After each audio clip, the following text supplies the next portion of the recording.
Repeat कर दोस्तों दीजिए। नमस्कार। मैं हिम्मत सिंह, विमर्श मीडिया और आर्किटेक्ट इंडिया का एक ज्वाइंट कार्यक्रम है, संयुक्त कार्यक्रम है। और आज हम बैठे हुए हैं यहाँ। जो चुनाव और चुनाव के इतर बहुत सारी धाराएं चल रही हैं, अंडर करेंट्स और ओवर करंट्स दिखाई दे रहे हैं। उसमें लगातार झूठ, फरेब और तमाम तरह की साजिशों और साजिशों के अंदर की साजिशें। और लेकिन अभी ये हुआ है कि इसका जितना खुलासा शायद पहले नहीं हुआ था, इस बार के चुनाव में दिखाई देने लगा है। इसमें जो तमाम जो जनवादी अधिकार कार्यकर्ता थे या जनवादी अधिकारों के लिए जो लड़ाई लड़ने वाले लोग थे, उनको किस तरह से, किस साजिश के तहत उनको जेलों में बंद कर दिया गया। इसके साथ साथ उन तमाम पत्रकारों को जो कहीं ना कहीं इनकी पोल खोल रहे थे, उनको बंद कर दिया गया। लेकिन अभी सैकड़ों पत्रकार, सैकड़ों कार्यकर्ता अभी जेलों में बंद हैं। लेकिन अच्छी बात है, सुखद बात यह है कि प्रसिद्ध मानवाधिकार कार्यकर्ता गौतम नवलखा को बेल मिली है, जमानत मिली है।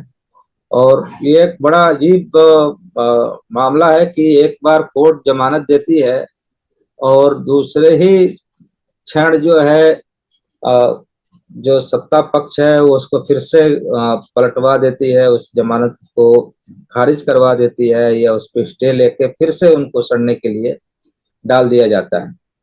बावजूद इसके कि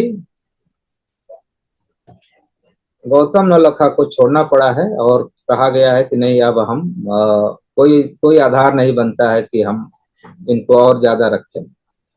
4 साल से वो बंद थे, उसके पहले भी नजरबंदी में गुजारे और भी कई प्रोसेस से वो गुजरे हैं। इस बीच में करीब करीब अक्टूबर से लेके अभी तक का एक पूरा एक वक्फा बीत गया है। करीब करीब 8-9 महीने बाद प्रवीर पुरकायस्था न्यूज क्लिक के जो फाउंडिंग एडिटर हैं, उनको छोड़ा गया है। उन पे आरोप था कि कुछ चाइना से कोई फंड लिया है और इलीगल ढंग से लिया है। लेकिन इनकी गिरफ्तारी को ही सुप्रीम कोर्ट ने इलीगल करार दिया है। तो अब देखना है कि इस इलीगल करार दिए जाने के बाद जो ऑफिशियल्स या जो लोग इसको अंजाम दे रहे थे, उन पे कौन कौन से धाराएं लगेंगी या उनको क्या सजा मिलेगी या नहीं मिलेगी, या एज यूजुअल जैसे भी हो किसी को भी उठा के और डाल दो और जमानत ही ना होने दो। और ये प्रक्रिया देख रहे थे लगातार पिछले 7-8 सालों में बहुत तेजी से बढ़ी है। और लोग ये कह रहे थे कि प्रक्रिया को इतना लेंदी बना दो कि वो सजा से भी ज्यादा बदतर हो जाए। और वो इस पूरे फार्मूले पे सरकार चलती हुई दिख रही थी। अभी इन्हीं सब चीजों पे बातचीत करने के लिए हमारे साथ वरिष्ठ सामाजिक राजनीतिक कार्यकर्ता, पत्रकार और हम लोगों के अग्रज वाईएस गिल साहब हैं। और चिर परिचित हमारे विघ्नेश झा जी हमारे साथ हैं। और साथ ही वरिष्ठ पत्रकार और अपना एक अलग तेवर रखने वाले नित्यानंद गायन साहब हैं, हमारे साथ हैं। तो आप सभी का स्वागत है। गिल साहब, परंपरागत रूप से फिर से आप ही से शुरू करते हैं कि इन नए, मतलब ये नया हाँ चार जी। चार साल, 5-5 साल तक बिना किसी चार्जशीट दाखिल किए और जेलों में बंद कर दिया गया। तो ये जो प्रक्रिया है, ये शायद पहले कभी नहीं हुआ था। जब टाडा और पोटा भी कानून लागू हुआ था, तो भी कुछ न कुछ लगातार सुनवाई और कुछ न कुछ चीजें चल रही थी। ये कौन सा तरीका अपनाया गया कि हर डिसेंट को, हर जनवादी अधिकार को, हर अधिकार वाले कार्यकर्ताओं को आप किसी न किसी आरोप में लगा के और बंद कर दें और उसको बदनाम भी करें। जी। एक डेमोक्रेटिक सोसाइटीज में बेसिक लॉ क्या है? रूल ऑफ लॉ की बात होती है। जब रूल ऑफ लॉ की बात करते हैं तो एक माना जाता है कि न्याय मिलेगा, न्याय सबको बराबरी से मिलेगा और सही ढंग से न्याय मिलेगा।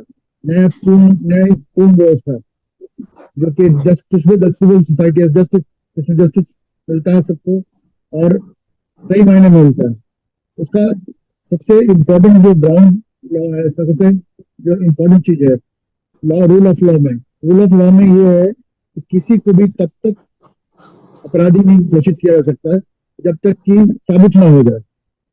पहले तो साबित करना होगा कि ये अपराधी है, इसने अपराध किया है, और साबित होने के बाद ही उसे अपराधी घोषित करके उसे पनिश किया जा सकता है। पर हमारे यहाँ जो एक रीत चली आ रही है, ये रीत, पहली तो बात है कि ये रीत नई नहीं है, ये पुरानी है। हमारे यहाँ पर क्या है कि हजारों लाखों लोगों को जेलों में बंद कर रखा जाता रहा है और उनको कोई सजा नहीं होती है, उनको ना ही उनका केस चलता है, वो अंडर ट्रायल रहते हैं सालों साल। तो जो लोग हैं जिनकी कोई कुछ नहीं है, ऐसा तबका जो कि मजदूर है, किसान है, जिनकी जो निचला तबका है, उसके साथ जो हो रहा है तो पूछने वाला नहीं। यहाँ अब क्या हुआ है कि अब इन्होंने अटैक करना शुरू किया है ऊपर वाले तबके पर भी, जो कि समाज में जाने माने लोग हैं, उन पर एक नया अटैक शुरू हुआ। ये नया अटैक जो शुरू हुआ है, इसके इसके तहत किस तरह से न्यूज क्लिक एडिटर को बंद कर दिया गया है। बाकी जो एक्टिविस्ट है, जो कि थोड़ा रेडिकल एक्टिविस्ट थे, उनको बिना कोरोना के नाम पर बंद कर दिया गया था और अभी भी बंद है। तो इस तरह से जो बंदिक बंद बंदिक बंद बंद बंधक बनाए जा रहे हैं, बंधक ही बनाए जा रहे हैं लिटरली। वो लोग प्रिजनर है for no reason, political business है ये लोग, पॉलिटिकली इनको अटैक किया जा रहा है। और अब ये क्या है कि ये तरीका पिछली सरकारों में चलाया था, इसमें कांग्रेस भी इसमें रोल था। पिछली सरकारों ने ये तरीका अपनाया था, जैसे जब टाटा कोटा आदि लेके आते थे, यूएपीए कांग्रेस लेके आई और मनी लॉन्ड्रिंग के नाम पर कानून लाए गए। उसको और पुख्ता किया इस सरकार ने, इस सरकार ने और पुख्ता करके उसको लागू किया, ताकि उस पर जो थोड़ा बहुत लूपहोल था, लूपहोल यानी कि जिससे रिलीफ मिल जाता था लोगों को, अब वो भी खत्म कर दिया गया। अब सवाल है कि पूरे कोर्ट जो है हमारे, जो सुप्रीम कोर्ट और दूसरे कोर्ट है, उन कोर्टों पर भी एक तरह से कब्जा कर लिया गया है, स्टेट का कब्जा हो रहा है जब से ये सरकार आई है आरएसएस बीजेपी की। आरएसएस बीजेपी की सरकार, पहली तो बात है कि रूल ऑफ लॉ ही नहीं, ये जस्टिसेबल सोसाइटी, एक मॉडर्न सेकुलर सोसाइटी में विश्वास नहीं करती, एक ऐसी सोसाइटी जो कि मॉडर्न हो। ये तो अपने आप इनका पूरा तौर तरीका, सोच समझ वो भी मध्ययुगीन है और उसी ढंग से ये सोचते हैं। और उसमें ये सूट करता है उनको कि किसी तरह से भी अब किसी को भी उठा के बंद कर दो और उसको कोई पूछने वाला ना हो। उसमें जो सरकारें हैं, उसमें जो कोर्ट है, कोर्ट भी उनकी मदद करते हैं। कोर्ट ने भी ये तरीका अपनाया है कि कोर्ट भी इस तरह से हो गया गुलाम इनके। कोर्ट में जो अपॉइंटमेंट्स हैं तो पॉलिटिकल अपॉइंटमेंट्स होने लगे, और कोर्ट में जो अपॉइंटीज हैं वो भी बाकायदा सरकार की सेवा कर रहे हैं। हो रहा क्या है कि जो कोर्ट एक न्यूट्रल बॉडी रहती थी कुछ हद तक, कुछ हद तक, वो भी नहीं ऐसा कि बहुत रहती थी, कुछ हद तक रहती थी, वो अब पूरी तरह से पार्शियल हो गई। वो एक तरफा पूरा अटैक करती है और वो कोई रिलीफ नहीं देती है किसी को। किसी के साथ में अगर अन्याय हो रहा है तो अन्याय के खिलाफ में तो अगर गुहार लगाता है जस्टिस की, तो कोई पूछता नहीं है, क्योंकि टेक्निकल कानून के तहत जो टेक्निकल जो कानून की टेक्निकलिटीज है, इसमें ये कानून को उल्टा कर दिया गया है। जो रूल ऑफ लॉ का जो मॉडर्न कानून जो है, जो जस्टिस का जो आइडिया है, उसको उलट दिया गया है। इसमें क्या है कि आपको ये बताना होगा कि आप दोषी नहीं है। जैसे मुझ पर दोष लगाया है कि मैंने चुराया कहीं से कुछ चीज, तो मुझे बताना होगा मैंने नहीं चुराया। जिसने जिसने चार्ज लगाया उसको समझाने की जरूरत नहीं है चुराया। जैसे क्या है कि अगर पुलिस चार्ज लगाती है किसी पर चुराया, तो उस सामान को पकड़ना होगा, बताना होगा ये सामान यहाँ से पकड़ा गया है और ऐसे चुराया है इन्होंने, अगर उसको प्रूफ करना होगा। पर यहाँ पर ये हो गया कि उन्होंने बस कह दिया चुराया, बस कह दिया चुराया। या जैसे केजरीवाल के मामले में पैसा लिया है, एक बक्से में पैसा दिया गया, एक बक्से में पैसा दिया गया, बक्सा क्या है, बक्से में पैसा दिया गया, इतना पैसा दिया गया। अब वो आप प्रूफ करते रहिए कि हमने पैसा बक्सा नहीं लिया, हमने पैसा दिया नहीं या लिया नहीं। तो ये बिल्कुल असंभव है प्रूफ करना कि मैंने नहीं लिया। ये प्रूफ करना पॉसिबल ही नहीं है कि मैंने नहीं लिया। और कोई कहता है कि पैसा आपने लिया और वो कहे कि आप प्रूफ करें नहीं लिया, तो हम कैसे प्रूफ करेंगे नहीं। ये ये जो तरीका अपनाया गया है जस्टिस को उलट देने का, ये कानून में स्थापित किया गया है। ये पिछली गवर्नमेंट से हुआ है, इस गवर्नमेंट ने किया है, और इस गवर्नमेंट ने उसका भरपूर इस्तेमाल किया। पिछली गवर्नमेंट भी करती थी, इस गवर्नमेंट ने भरपूर इस्तेमाल किया। पिछली गवर्नमेंट करती थी, जो रेडिकल थे, जो ज्यादा रेडिकल लोग थे, जो थोड़ा लेफ्ट की तरफ थे, रेडिकल थे, जो आदिवासियों की बात करते थे, जो ऐसे वंचित वर्गों की बात करते थे, जहां तक ये सरमाएदार जो तबका है उसका सबसे ज्यादा नुकसान होता है। खासकर जंगल की बात होती है, जब जब खदान की बात होती है, उसमें जो बड़ा तबका है पैसे वाला, उसको खदान चाहिए, उसको जंगल कटवाना है, वहां के रहने वाले लोग उनके फेवर में जो बात करते थे उस पर अटैक होता था, ये होता रहा। पर अब क्या है कि अटैक सिविल सोसाइटी पर होने लगा डायरेक्ट। सिविल सोसाइटी को पहले छोड़ दिया जाता था। जैसे कोई संस्था है, जैसे ह्यूमन राइट्स वाली संस्था है, ह्यूमन राइट पर जो काम करते हैं, उनको मान लिया जाता था सोसाइटी में, वो लोग टॉयलेट किया जाता था। अब क्या है कि ह्यूमन राइट्स का सवाल ही नहीं है, अब हर चीज को पूरी तरह से खत्म कर दिया जा रहा है। उसमें ये किया जा रहा है कि अब जो सोसाइटी जो बन रही है उसमें एक तरह से पूरी तरह से बच्चे स्टेट कैप्चर, इसको सोसाइटी जो है उसको डिफाइन किया जाए, स्टेट कैप्चर हो रहा है। सोसाइटी का स्टेट कैप्चर कर दिया गया है। सोसाइटी के जितने भी संस्थाएं हैं, चाहे वो जुडिशरी है, पार्लियामेंट को एकदम नाकाम बना दिया गया है खरीद फरोख्त करके। अफसरशाही को बिल्कुल ऐसा बना दिया गया है कि अफसर अपने मतलब के अफसर रखते हैं जो सरकार के लिए काम करते हैं, क्योंकि जो एग्जिस्टिंग सरकार है उसके लिए जो काम करे वो अफसर रहेगा, और उस अफसर को पूरी तरह से प्रोटेक्शन दिया जाता है। और वो अफसर बाकायदा आरएसएस के वर्कर की तरह काम करता है। वो चाहे आपके इलेक्शन कमीशन हो, चाहे वो दूसरी संस्था हो, या फिर सरकारी जो बॉडीज है, जिसमें क्या है कि ईडी है और दूसरी बॉडीज है, इनकम टैक्स है, बाकी जो जो भी सीबीआई भी है, सब कुछ को सबको गुलाम बना लिया गया है। एक तरह से पूरी तरह स्टेट ने कैप्चर कर लिया, जो एग्जिस्टिंग स्टेट ने कैप्चर कर लिया है। और वो जो उनको इंडिपेंडेंस थी थोड़ी बहुत, वो बिल्कुल खत्म हो गई है। और अब ये है कि जो जिस तरह से चार्जशीट लगाने की भी जरूरत नहीं है, और कोर्ट की हालत ये हो रही है अब तक, supreme court included, high court तो डरता है बहुत से मामले में। निचले कोर्ट तो बिल्कुल ही एक तरह से जो अपॉइंटी है निचले कोर्ट में, वो तो जैसे स्पेशल कोर्ट है ईडी का, उसमें जो अपॉइंटी होता है तो वो तो बिल्कुल इस तरह से काम करता है जैसे कि पुलिस का पार्ट होता है, प्रोसिक्यूशन का पार्ट बन जाता है। प्रोसिक्यूशन में तो फर्क ही नहीं है। तो ये प्रॉब्लम रहा हमारे यहाँ पहले भी, मगर अब क्या हो गया कि उसका एक्सट्रीम नजर आ रहा है। ये बात इस दौर में जो हम गुजर रहे हैं, इस दौर में एक बात समझ आनी चाहिए, जो दूसरी ताकतें हैं, जो दूसरे सेकुलर पार्टियां हैं, जो दूसरी पार्टियां जो अपने को डेमोक्रेटिक पार्टियां बोलते हैं, उनको समझना चाहिए कि अगर हम किसी ड्रैकोनियन लॉ को लाने की कोशिश करेंगे, हम कानून को उलट देंगे और कानून में इस तरह की फेरबदल करेंगे, तो वो उसका नतीजा हम खुद ही भोगेंगे। ये इनके साथ भी यही होगा। हालांकि बीजेपी आरएसएस को इससे फर्क नहीं पड़ता।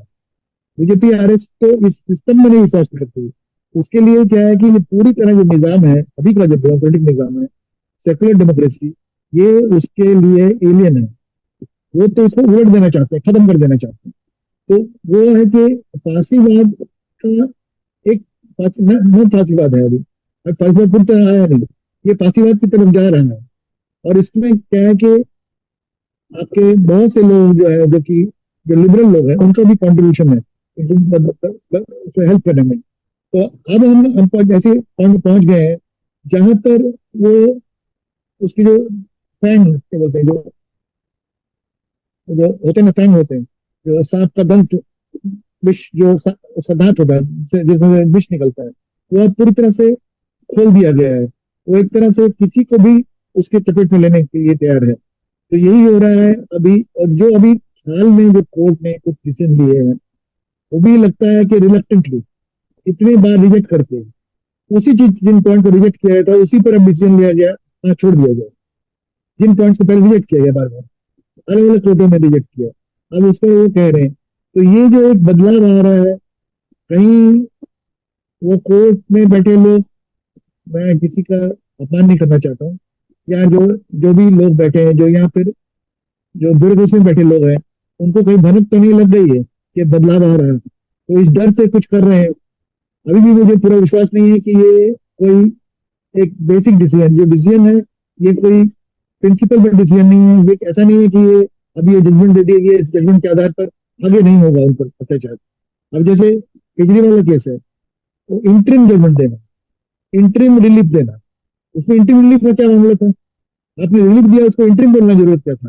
आपने कहा कि हम उसको दे रहे हैं, हम आप कहते हैं कि अगर बात हम दे रहे हैं रिलीफ, और रिलीफ को वापस करने का एक डेट दे देते हैं। इंटरिम रिलीफ बोल के उसको ये कहा कि इसलिए रिलीफ दिया गया है कि आप इलेक्शन में जाके प्रचार कर सकें। और अगर ऐसा रिलीफ उसको दिया गया है तो झारखंड के जो मुख्यमंत्री उसको क्यों नहीं दिया गया? उसको नहीं दिया गया। तो वो कह है कि अपने आप में कोर्ट भी कंफ्यूजन में है। साफ नजर आता है कोर्ट कंफ्यूज है, कोर्ट को समझ नहीं आ रहा है कि क्या किया जाए। और वो लगता है कि कुछ न्याय, ऐसा दिखता है कि न्याय होते हुए नजर आए, एटलीस्ट नजर आए, तब कोई न्याय हो जा रहा है। आखिर अपना अपनी इज्जत थोड़ी सी बचा ले तो, या फिर आने वाले दिन में जो होगा, अगर निजाम बदलता है, अगर दूसरी पार्टी राज में आती है, अगर ये पार्टी हार जाती है, कोई और पार्टी आती है, या कोalition आता है, तो उसके लिए तैयारी हो कि कहीं ऐसा ना हो कि हम पर फिर पूछा जाए। तो अपने को बचाने के लिए किया जाए। अभी जो हुआ है, इसको एक परमानेंट नाम से नहीं माना जाना चाहिए।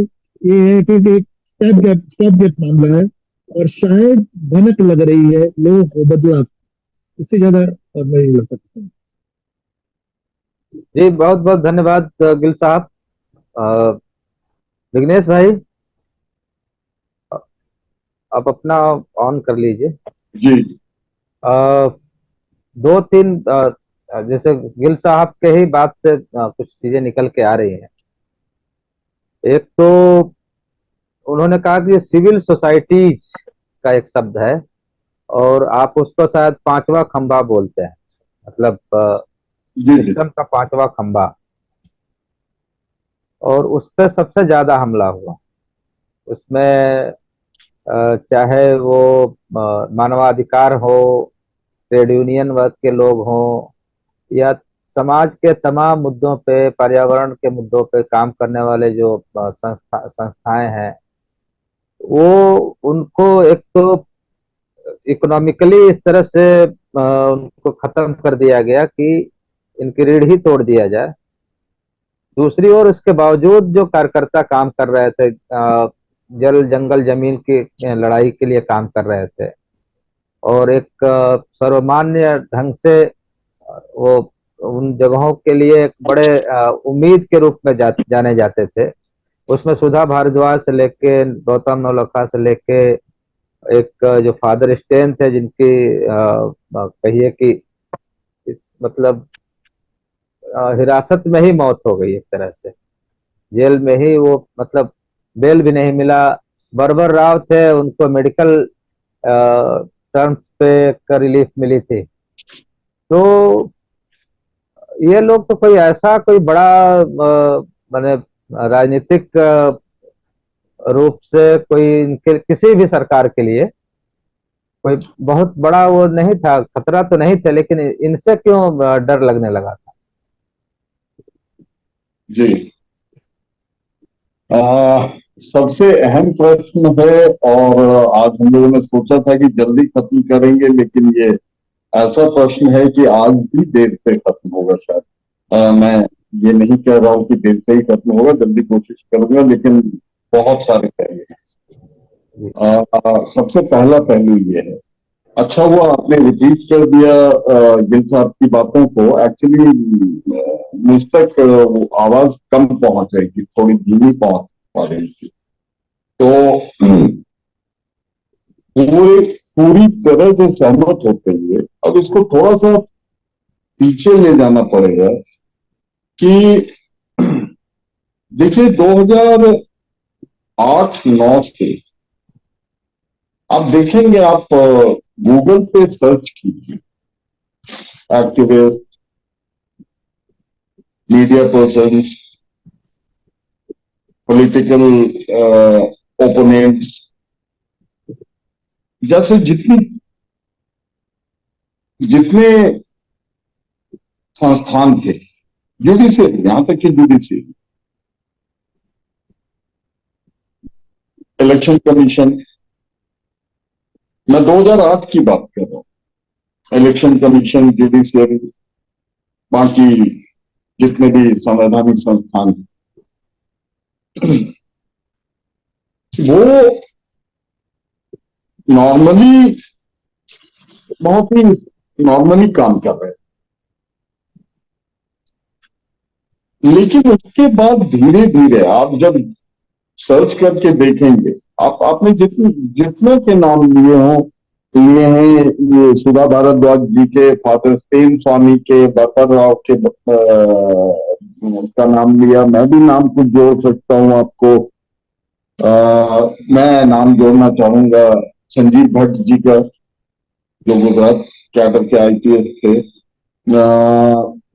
सरजी इमाम का, तीस्ता शीतलवार का, और बहुत सारे नामों की एक लंबी फहरिस्त है। बहुत सारे नाम संस्थाओं के नाम में छुप गए, जैसे एमनेस्टी इंटरनेशनल, जैसे ग्रीन पीस फाउंडेशन, जैसे हजारों हजारों हजारों नाम। हाँ, एक आप अभी अभी के वक्त में अगर देखना चाहें तो हर्ष मंगल जी को भी कम अटैकों का सामना नहीं करना पड़ा।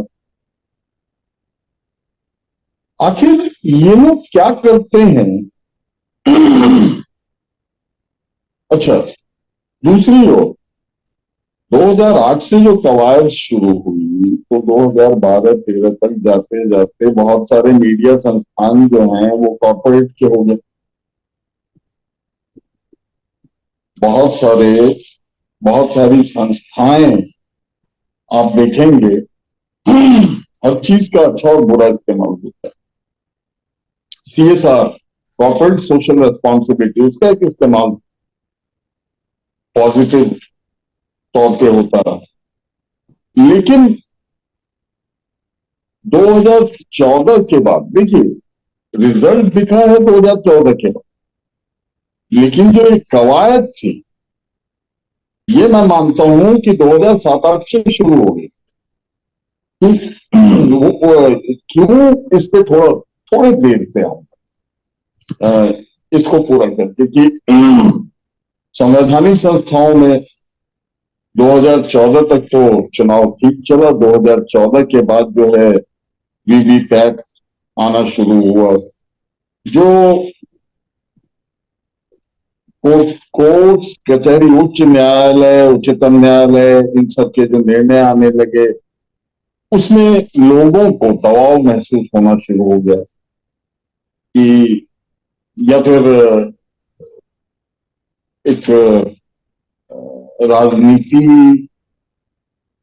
की प्रेरणा कहीं ना कहीं नजर आना शुरू हो गई। चुनाव आयोग में तो हमेशा विपक्ष बोलती रही। 2014 के बाद तो नहीं, असर 2018-19 से दिखना शुरू हुआ जब अगले इलेक्शंस आए। तो ये सारा कुछ जो चल रहा, ये सारी जो कवायदें चल रही थी, साथ में एक बड़ा मजेदार वाकया हुआ कि जो पॉलिटिकल ओपोनेंट थे अभी रूलिंग पार्टी के, उनसे ऐसे ऐसे डिमांड्स होने लगे जिसको खुद ये सत्ताधारी दल ना पूरा करने की सोचती है, ना उसके लिए बात करती है, ना उसकी बात होने भी देती। वही अन्ना हजारे थे, वही बाबा रामदेव थे, वही किरण बेदी थी, वही कुमार विश्वास थे, बहुत सारे लोग थे। सबको जन लोकपाल चाहिए था क्योंकि सिस्टम जो है वो सड़ गल गया था। लेकिन वो 2010, 11, 12 का जो सड़ा गला सिस्टम था वो एज इट इज उसी तरीके से 2014-15 के बाद, 16 के बाद बहुत अच्छा दिखने लगा था। जबकि सिस्टम में गिरावट महसूस की जाने लगी। अब देखिए, इसको बहुत लंबा नहीं खींच सकता, इसलिए शॉर्ट में ही दूसरे पहलू पे आ जाता हूं जो सवाल आपने पूछा कि अब आप,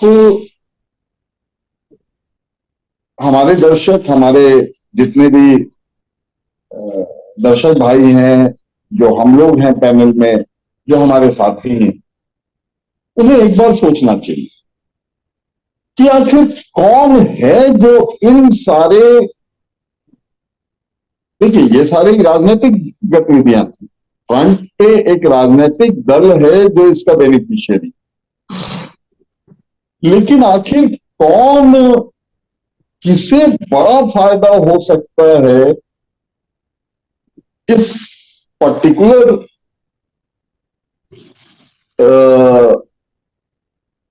राजनीतिक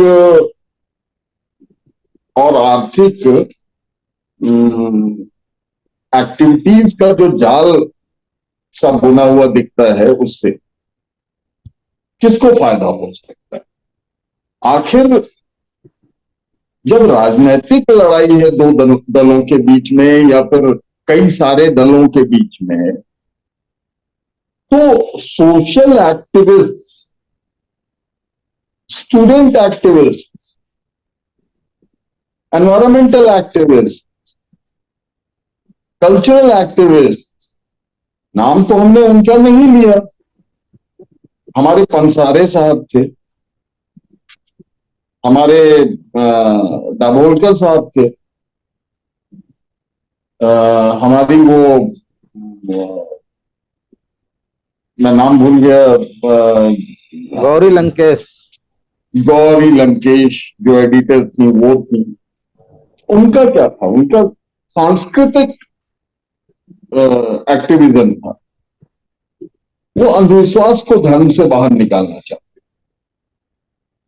तो जितने भी तरह के एक्टिविस्ट थे जो समाज को रिफाइनमेंट, समाज के में फैली बुराइयों, कुरीतियों और भेदभाव से किसी भी प्रकार लड़ना चाह रहे,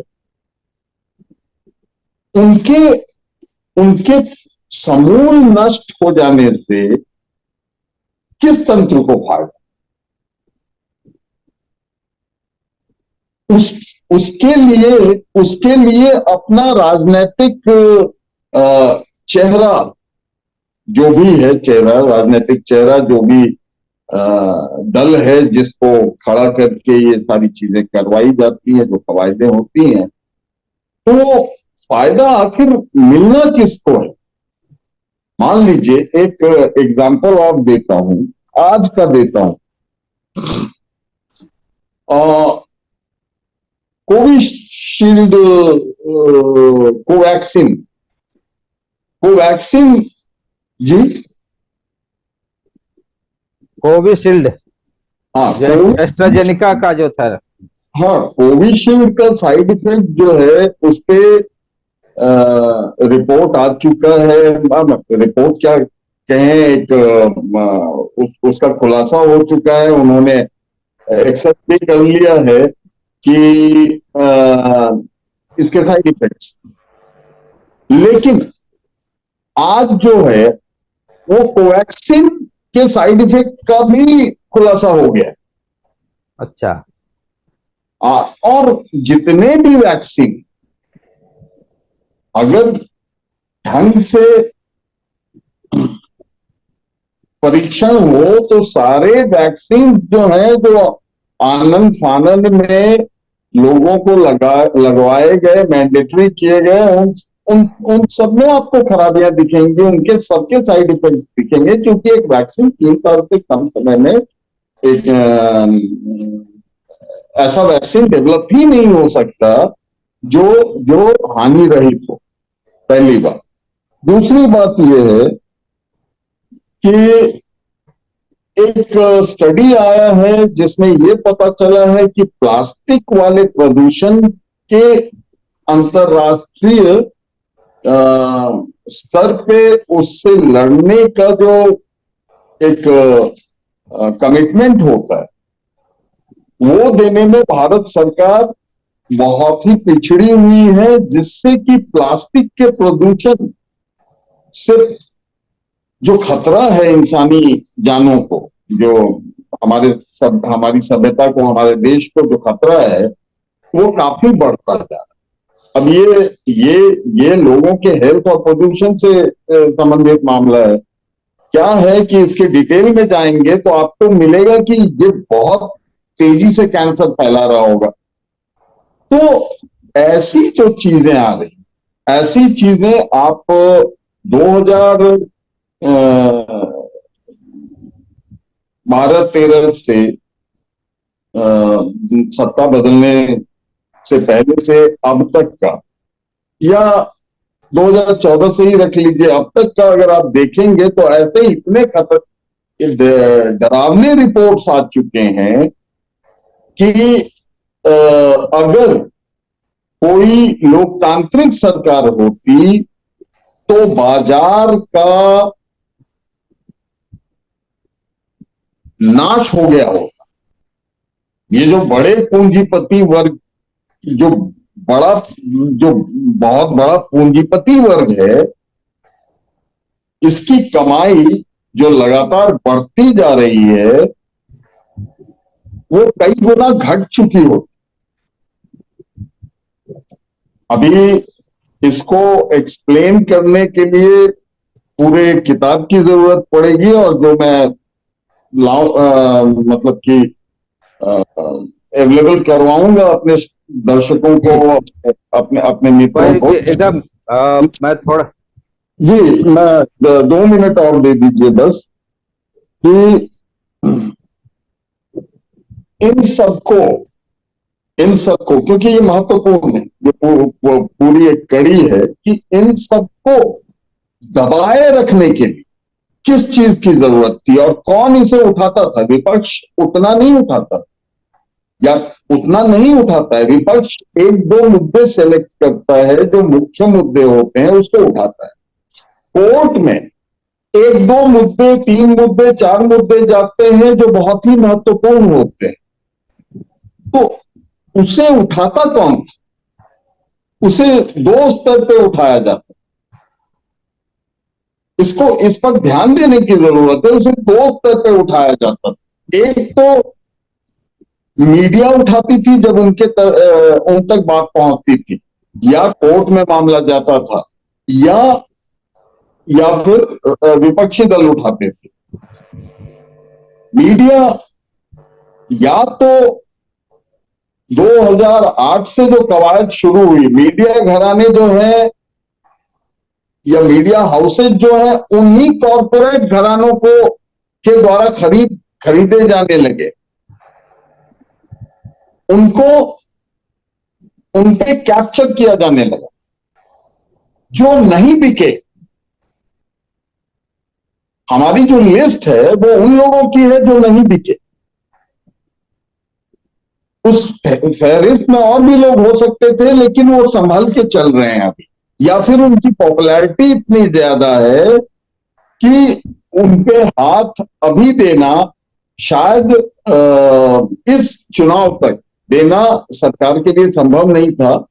लेकिन अगर ये सरकार आती है तो फिर वो भी नहीं बचेंगे, हम भी नहीं बचेंगे। तीसरा, कि जो वर्ग सबसे ज्यादा परेशानियां पैदा करता था इनके लिए, क्योंकि उसकी मौजूदगी पूरे भारत के हर गांव शहर शहर में होती थी, और लाखों की संख्या में जो लोगों के बीच रहने वाले लोग होते थे, वो होते थे सामाजिक कार्यकर्ता, सोशल एक्टिविस्ट, सोशल वर्कर, जो जिसे सिविल सोसाइटी बोलते हैं वो। तो सबसे ज्यादा जो खतरा था सरकार के लिए, और जो खतरा अभी भी है सबसे ज्यादा सरकार के लिए, वो है सिविल सोसाइटी, जिसे 5वां खंबा जो लोकतंत्र का माना जाता है, और सामाजिक कार्यकर्ता जो हम आप उससे जुड़े हुए लोग हैं, तो हम तो जानते हैं, देखते हैं कि वो जमीन से गायब ही हो गए लगभग। लेकिन फिर भी कुछ लोग लड़ रहे हैं, कुछ लोग दबी जुबान में बात कर रहे हैं, कुछ लोग बात नहीं कर रहे हैं, खुली जबान में कोई बात नहीं कर रहा है। और रोज के रोज अब अगर सिर्फ आप जो बहुत ही डराने वाले तथ्य सामने आते हैं इंसानी जिंदगियों के लिए, वो हमारे देशवासियों के लिए, अगर वो रोज के रोज सिर्फ हम बोलना शुरू कर दें तो 10 दिनों में भूचाल आ जाए, ये स्थिति है। तो ये जो बाजार है, बाजार के जो बड़े खिलाड़ी हैं, इन इनकी इन, इन इनके इनके फेवर में, इनके इनके पक्ष में पूरा का पूरा एक माहौल गढ़ा गया सा दिख रहा है। और इस कदर गढ़ा गया सा दिख रहा है कि थोड़ी सी कसर बाकी है, जनता तक न कुछ बात पहुंच पाएगी और ना ही जनता आवाज उठा पाएगी। जी, जो स्थिति हो रही है, अगर ये चुनाव सत्ताधारी लोगों ने जीती तो आवाज उठाना मुश्किल हो जाएगा एक आम जनता के लिए। जी,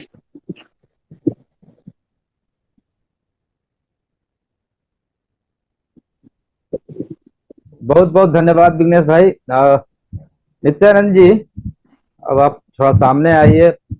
हाँ हाँ, मैं यही हूँ। मैं सुन रहा था कि वो लाइट आंखों में पड़ रही थी तो पानी आ रहा था आंखों में। हाँ, नहीं, वो हम सबके साथ दिक्कत हो रही है। जी जी।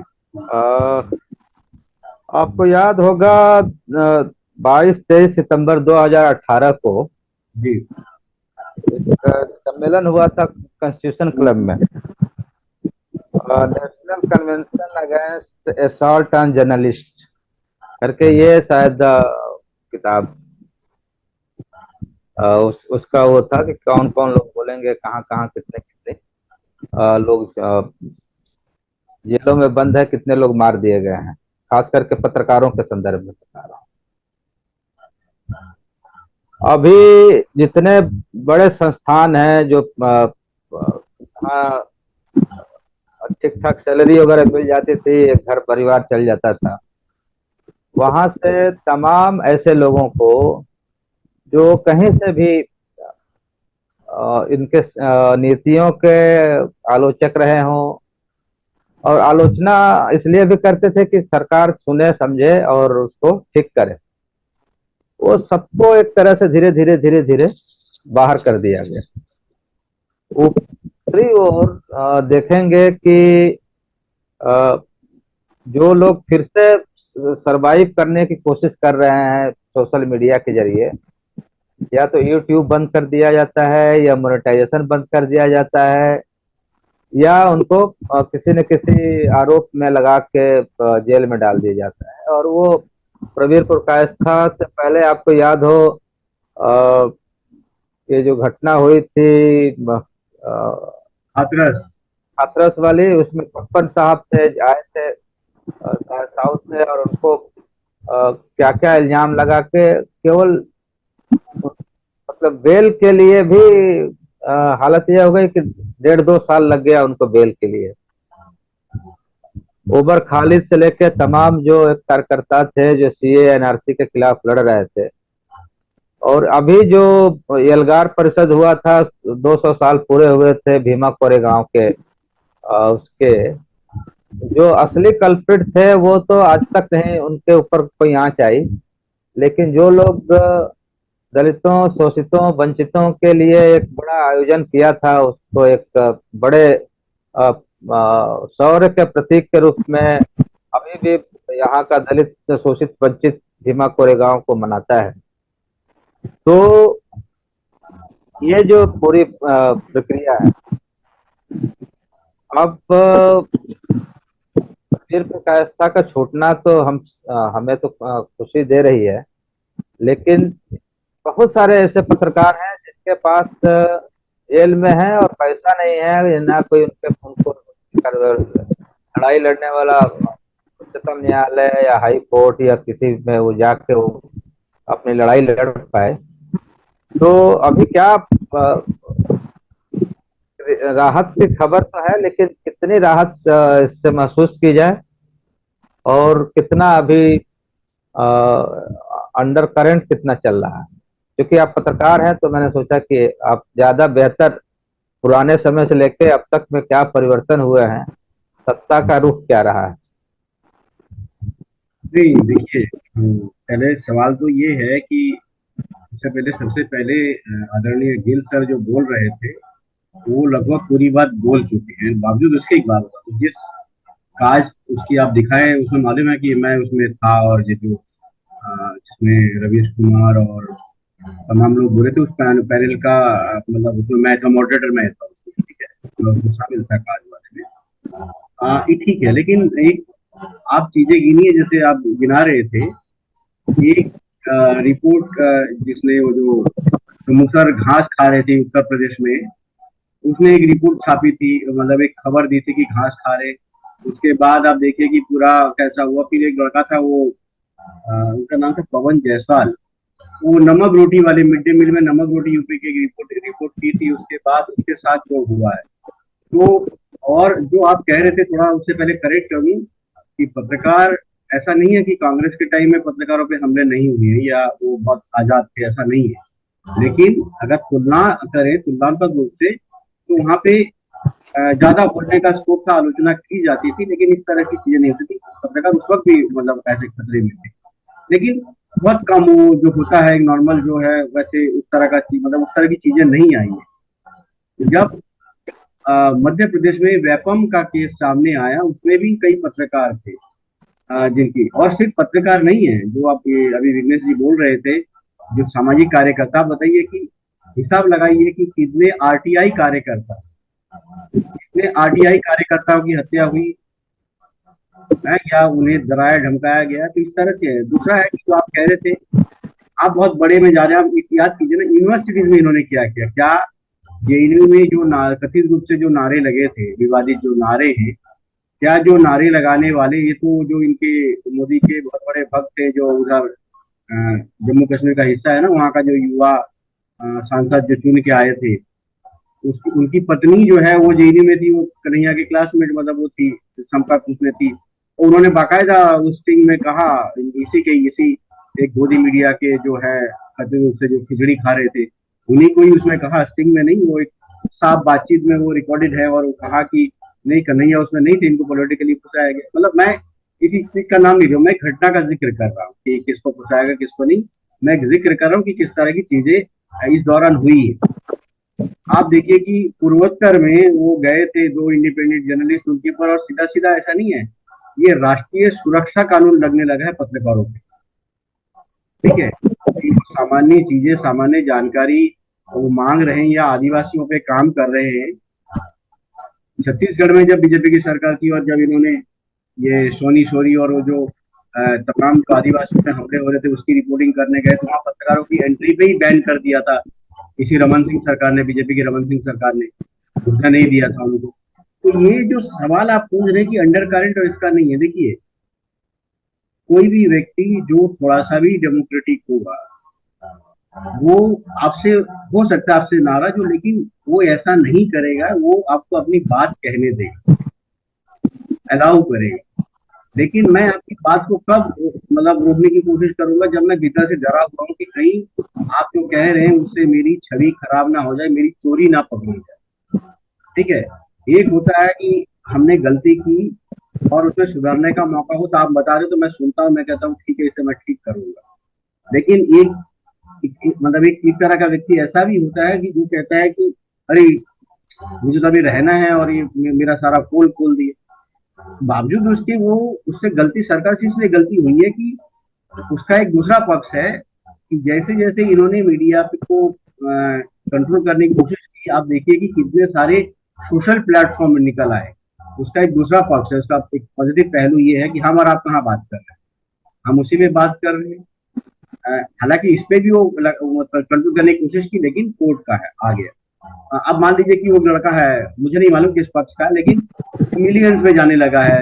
राठी करके एक लड़का है, ध्रुव राठी है, वो खोल रहा है। तो ऐसे बहुत सारी चीजें, और धीरे धीरे वो चीजें फैलने लगी। तो अब मेन स्ट्रीम बहुत लंबे समय तक आप देख रहे हैं कि भक्ति भक्ति, रोज कोई नहीं कहेगा। वो जो आता है ना टीवी में, वो जो कौन है, रिपब्लिक टीवी का ड्रग्स जो ड्रामा करते हैं, ये इनके ड्रामे रोज नहीं देखे जाते। जिस देश की मीडिया पूरे विश्व में मीडिया की आजादी के उस रैंकिंग में 146वें नंबर पे हो या 142वें नंबर पे हो, उस देश की मीडिया ये गर्व कैसे कर सकता है कि हम नंबर वन पे, जो चैनल है कुछ है जो कहता है कि हम ही नंबर वन सबसे तेज।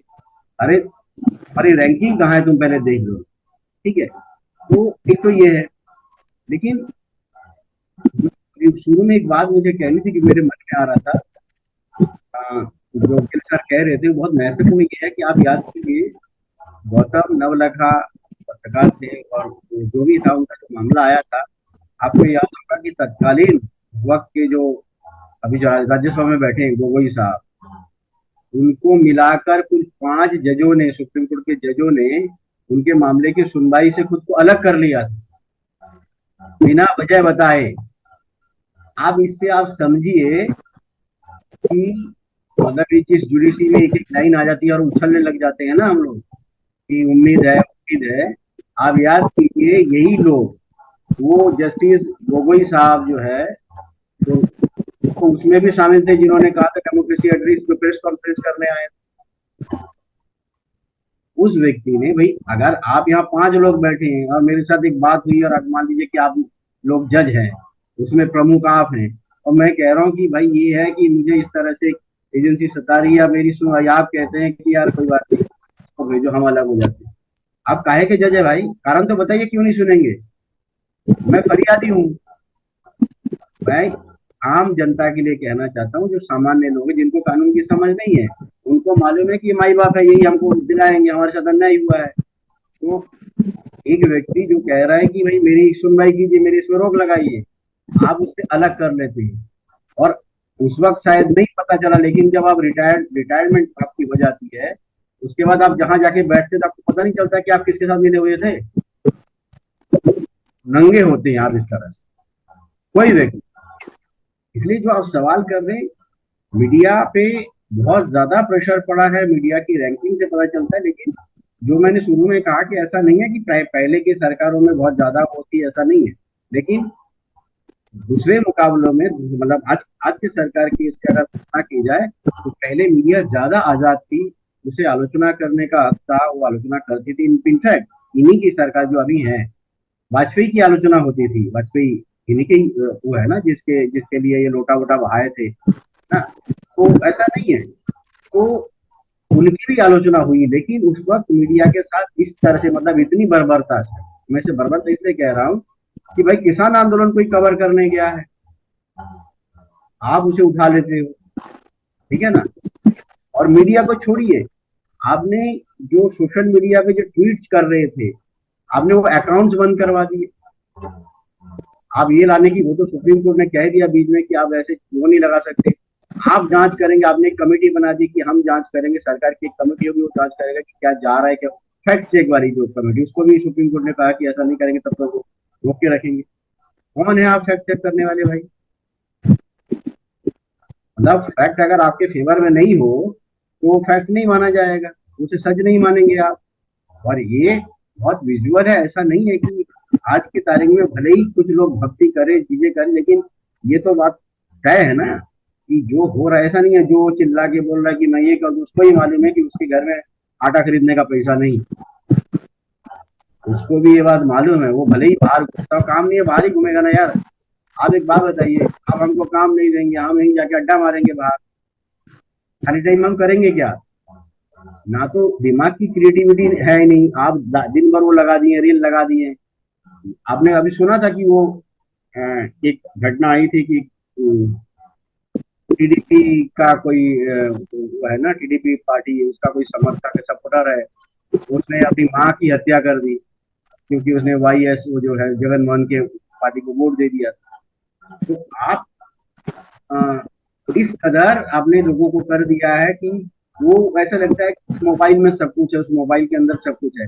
उसे ना तो जड़ मालूम है, तो जिसको जड़ नहीं मालूम है कि शुरुआत कैसे हुई, आ, और किस तरह से, मतलब वो जिस क्रोनोलॉजी की बात गृह मंत्री साहब करते थे जब बात करते थे, तो ये इतिहास के नाम पे आपको कुछ भी बता देगा। और जो एक वर्ग जो तैयार हुआ है जिसके पास वक्त नहीं है कि वो फैक्ट चेक कर ले या इतिहास में थोड़ा समय, भाई देखिए इन्हीं की एक कैंडिडेट है जिनको अभी धर्मशाला से टिकट मिला है। उन्होंने तो बाकायदा की इंटरव्यू में कहा कि भाई सरदार पटेल इसलिए प्राइम मिनिस्टर मैंने क्योंकि अंग्रेजी नहीं आती थी। तो आप इस पे आप क्या कर सकते, ठीक है कि उसको अंग्रेजी नहीं आती, शायद भाई सरदार पटेल विदेश से पढ़े हुए थे, लॉयर थे, मतलब लॉ की पढ़ाई उन्होंने की थी, ठीक है। फिर उनका जो इतिहास ज्ञान है, तो एक तो राजा जी जो यहाँ बैठे फकीर बने हुए हैं, उनका इतिहास ज्ञान की भाई वो गोरखनाथ और तमाम। तो इसलिए जो सवाल आपका है ना कि अंडर स्टैटस क्या, देखिए ये सबके सामने है, मुझे नहीं लगता इसका इतना महत्व है, लेकिन ये जो अभी आया है जो छोड़ने का, और सवाल इसमें ये होना चाहिए कि इतना वक्त क्यों रखा कोर्ट के सामने, ये जो समय गया इनका, आप मुझे एक कमरे में बंद कर दीजिए, मैं कह रहा हूँ मैंने कुछ नहीं किया, और ऐसा नहीं है कि आप नहीं देख रहे थे। और दूसरा है कि एक महत्वपूर्ण व्यक्ति है जो मीडिया चला रहा है, जो बात कर रहा है, आप उठा के ले जाते हैं। कन्नन के मामले में यही हुआ, मैंने कहा ना कि गौतम नवलखा के मामले में आप सुनवाई क्यों नहीं कर रहे, ठीक है। जैसे आपने जो नाम लिए हैं, पता लग रहा है सुधा भारद्वाज को भी छोड़ा, कितने समय तक भाई आप स्टीम स्वामी को जेल की बात छोड़िए, उन्होंने तो स्ट्रॉ मांगा था, वो आदमी खा नहीं सकता था, स्ट्रॉ मांगा था जेल में, सिर्फ ना तो बंद हुए हैं, जेल में भी उनके साथ बर्बरता की गई। मतलब जो बुनियादी जो मानवाधिकार है, उन एक व्यक्ति के एक वो अगर मान लीजिए कि अपराधी भी है या आरोपी है, अंडर ट्रायल थे ना, तो जेल में उनकी मानवाधिकार की रक्षा तक नहीं हो रही है, तो इससे पता नहीं चलता कि किस मुकाम पे उन्होंने पहुंचा दिया, ये कहाँ ले जाना चाहते हैं। और इनकी बर्बरता की ये हद नहीं है, इससे भी आगे जाएंगे अगर इनको दोबारा इस तरह का मौका मिलता है तो। इसलिए इसमें बहुत ज्यादा कुछ कहने की जरूरत नहीं, सब आपको सामने। जी जी जी, बहुत बहुत धन्यवाद नित्यानंद जी। आप थोड़ा सा तंद्रा में आइए। आप दो तीन चीजें, आपको एक घटना याद होगी, एक जज लोया वाली पूरा एक प्रकरण था, और लोया साहब के बाद एक वो मुहावरा बन गया था कि लोयाकरण कर दिया जाएगा यदि नहीं मानोगे तो, हमारी बात नहीं मानोगे तो आखिरकार कोई संस्था है तो उसमें वो एक व्यक्ति है, चाहे वो जज है, वो एक व्यक्ति के रूप में है, उसका परिवार है, उसका तमाम चीजें हैं, और उसकी एक पॉलिटिकल आस्था भी हो सकती है। तो ये जो जुडिशरी में क्या इसका असर पड़ा होगा, या मैं तो एक अंदाजा लगा सकता हूँ कि, क्योंकि आपको याद होगा कि यही गोगोई साहब थे, थोड़ा टाइट हो रहे थे, तो उनपे एक आरोप लगा था कि कोई महिला ने कहा था कि सेक्सुअल असॉल्ट का मामला था, और वो बाद में महिला कहाँ गई और क्या पता नहीं चला, लेकिन उसके बाद क्या सुधर गए, इतना सुधरे कि फिर सॉरी आपकी आवाज ना बीच बीच में कट रही है, ऑडियो थोड़ी वो कर रही है, कुछ उसी पिछले बार की तरह हो रहा है, थोड़ा टिप आवाज कुछ आ रही है, मतलब कई बार बीच में शब्द बहुत लो हो रहा है, सॉरी। अब आवाज आ रही है? हाँ जी हाँ जी, अब आ रही है। अभी मैंने ये माइक निकाल दिया है। तो अब इससे से रिलेटेड जो एक तो मानवाधिकार, जजों की एक क्षमता, और एक तो उनकी राजनीतिक जो प्रतिबद्धता है वो, दूसरा कहीं न कहीं जिस तरह से सरकार चलाई जा रही थी, एक तरह का जो इलेक्टोरल बॉन्ड में वो खुल के आ गया, एक्सटोर्शन वाला पूरा मसला। तो ये एक्सटोर्शन तो हर जगह काम कर रहा हो। इसमें जो हम पहली बात तो एक बात समझना होगा कि आइडियोलॉजिकली हम एक दूसरे दौर में पहुंच गए। आइडियोलॉजिकली पहले हम डेमोक्रेसी की बात करते थे, अब हम डिक्टेटरशिप की बात कर रहे हैं। ये डेमोक्रेसी नहीं है, ये हम जा रहे हैं डिक्टेटरशिप की तरफ। फांसीवादी फोर्सेस जो है वो हमें डिक्टेटरशिप की तरफ ले जा रहा है। इसी कारण से डिक्टेटर एक आदमी को दिखाया जाता है। फांसीवाद बिना कोई सिंबल के नहीं चलता है। जैसे मुसोलिनी था फांसीवादी, ताकत उसका पूरा फ्यूरी फांसीवाद था उसका, और हिटलर। तो इनके एक खास फेस होते हैं, और उसका मेन होता है कि नेगेशन ऑफ डेमोक्रेसी करने के लिए जरूरी है नेगेशन ऑफ जस्टिस। डिक्टेटर तय करेगा क्या जस्टिस, क्या सही है, क्या गलत। तो उसके लिए क्या करना होगा, जितनी भी संस्थाएं हैं, जो कॉन्स्टिट्यूशनल बॉडीज है, ऐसी बॉडी है जो कि जिसको एक माना जाता है कि ये न्यूट्रल रहेगी और ये बैलेंस से काम करेगी। सरकार और लोगों के बीच में एक बैलेंस से काम करेगी, ताकि लोगों पर सरकार हावी ना हो जाए, और ऐसा ना हो कि लोग सरकार पर हावी हो जाए। उस बैलेंस से काम करेगी। तो वो जो करती है वो संस्थाओं को नेगेट करता है। It is natural. आरएसएस का पावर में आने के बाद में ये ना होता तो हमें अजीब लगता है। ये होना एक स्वाभाविक है। और जो हो रहा है वो जो पार्टी पावर में है, ये लोगों को एक बात समझ में आनी चाहिए कि जो पार्टी पावर में है वो डेमोक्रेसी में विश्वास नहीं करती। डेमोक्रेसी मतलब होता है कि सबको बराबर का हक देना, और खास तौर पर जो वंचित वर्ग है, जो माइनॉरिटीज है, उनको संरक्षण देना। जो वंचित है, जो माइनॉरिटी है, जिनकी संख्या कम है, उनको बचा के रखना। मगर क्या है कि फांसीवाद का जो पूरा क्राइटेरिया है, देखिए मॉडर्न सोसाइटी में फांसीवाद पैदा होता है कि मॉडर्न स्टेट का हिस्सा। फांसीवाद राजा के जमाने में नहीं था। राजा तो खुद ही फासिस्ट था, राजा तो डिक्टेटर था, वो तो किसी का गला काट दे, किसी कुछ कर दे, कोई कानून कायदा कुछ नहीं था। पर यहाँ पर क्या है कि हम एक मॉडर्न सोसाइटी में एंटर कर चुके हैं, एक मॉडर्न स्टेट है। मॉडर्न स्टेट में फांसीवादी फोर्सेस जो है वो दो चीज लाती है, एक तो राष्ट्रवाद, अंधराष्ट्रवाद, राष्ट्रवाद के नाम पर, और दूसरा है धर्म के नाम पर। तो राष्ट्रवाद और धर्म का मिक्सचर होता है, जो कि हमें साफ नजर आ रहा है।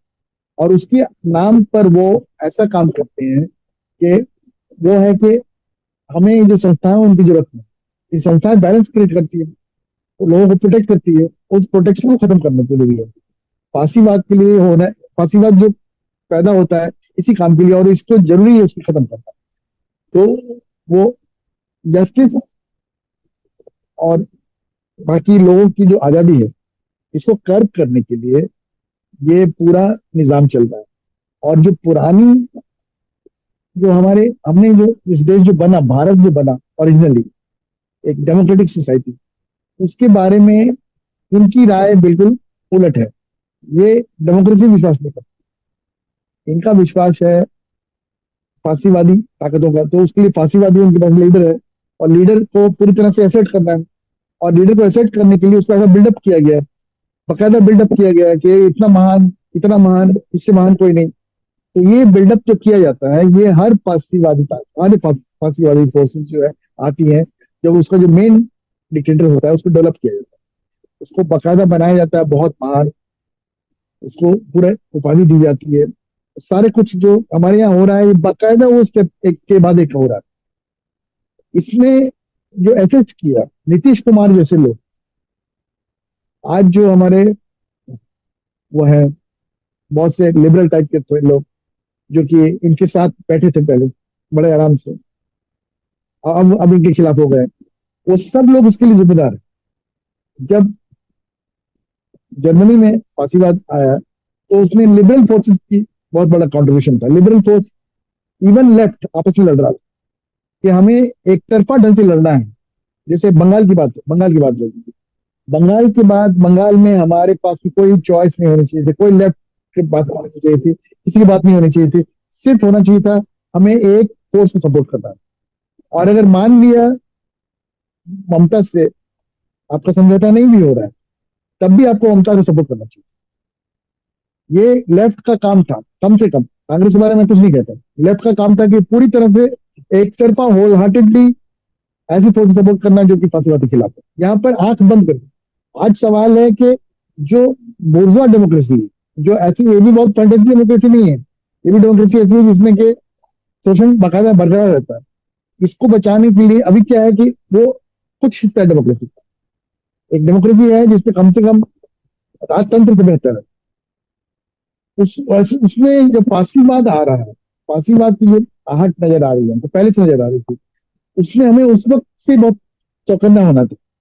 सब कुछ छोड़कर सिर्फ एक ताकत से लड़ना, और इसमें दो राय नहीं होनी चाहिए थी। आज ये भी जो बात हो रही है, जितनी बात हो रही है, ये अगर वो नहीं करते तो ताजुब होता। क्यों नहीं करते?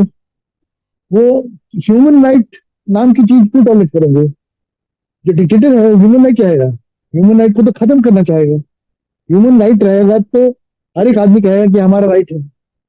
जो माइनॉरिटी वाला है वो भी कहेगा हमारा भी राइट है जिंदा रहने का, हमें भी बराबरी का राइट है, हमें भी नौकरी मिलनी चाहिए।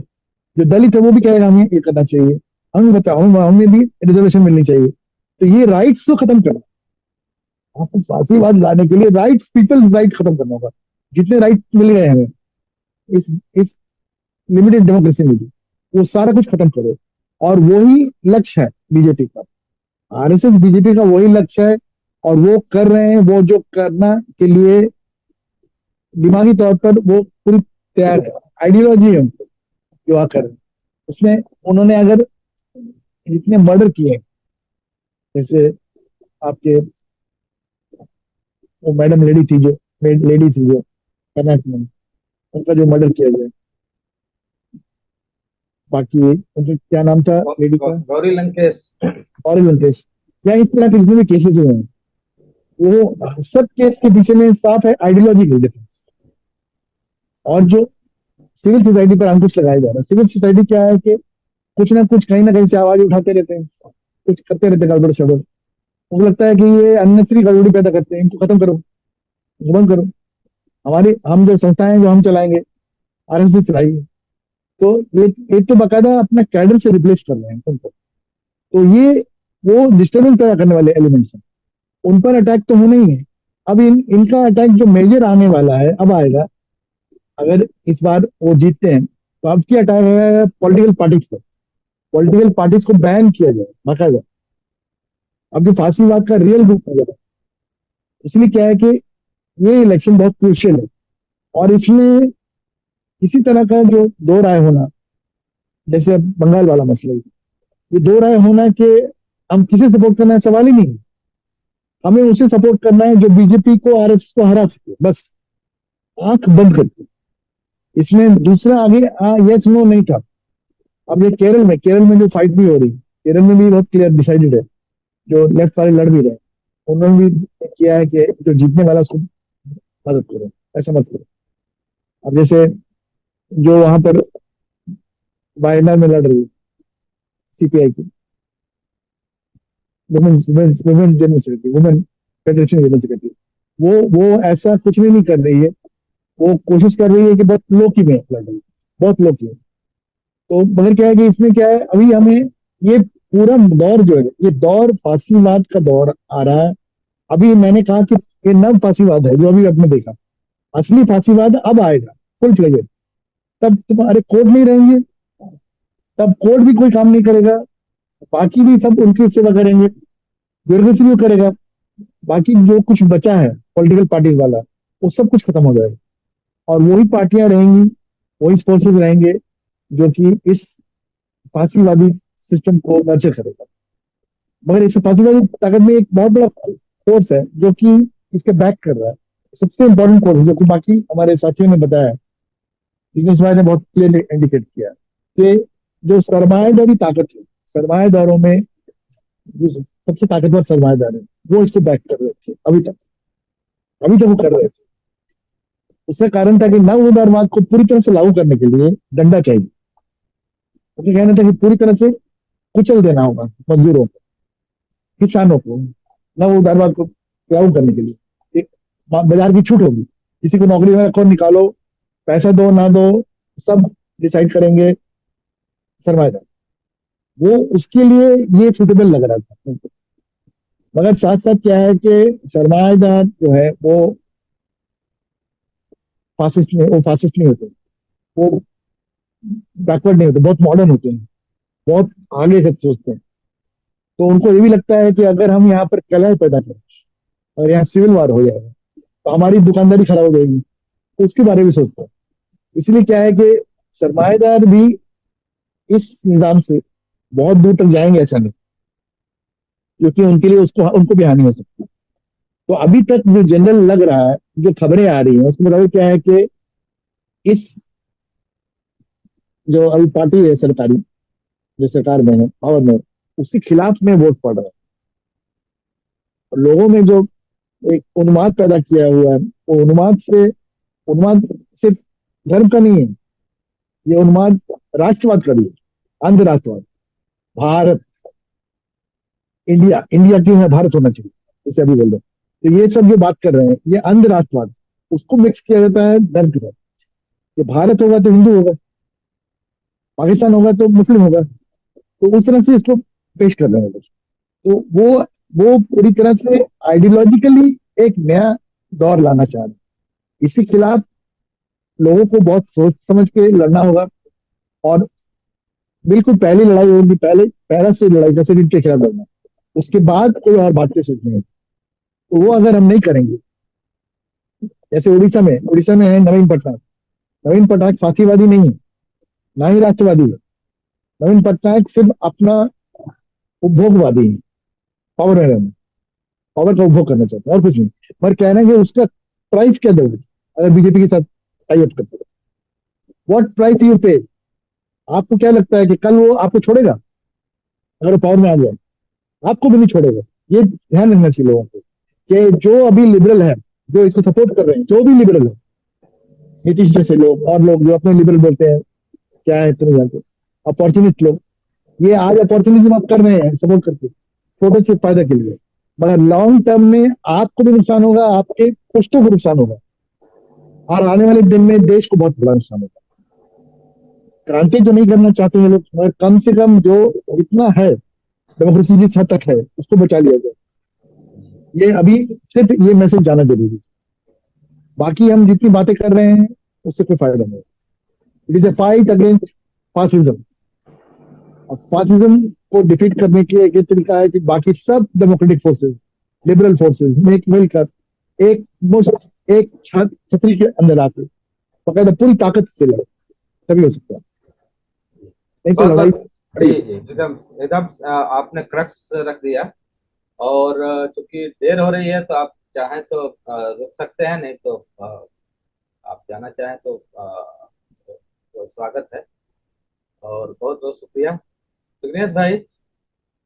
किसी भी किसी भी मतलब आज की नहीं,